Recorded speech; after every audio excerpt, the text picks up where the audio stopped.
শিল্প কারখানায় গ্যাস সংকট দূর করাই অন্তর্বর্তী সরকারের প্রধান অগ্রাধিকার। পাশাপাশি ক্ষুদ্র শিল্প ঘিরে নতুন পরিকল্পনা নেওয়া হবে।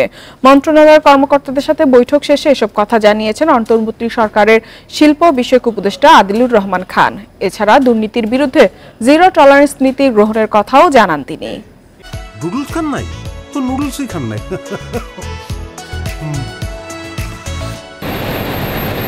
দীর্ঘদিন ধরেই শিল্প কারখানায় চাহিদা মতো গ্যাস না পাওয়ার অভিযোগ উদ্যোক্তাদের।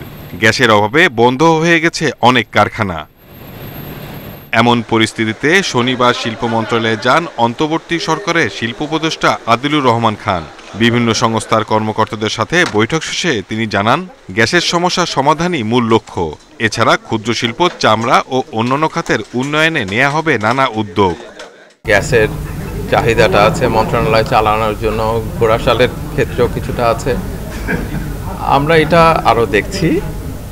আজকে প্রথম দিন এবং আমি কৃতজ্ঞ আমার সহকর্মীরা আজকে ছুটির দিনে এসেছেন। মন্ত্রণালয়ের কোনো কাজে দুর্নীতির বিষয়ে কঠোর অবস্থানের কথাও জানান তিনি।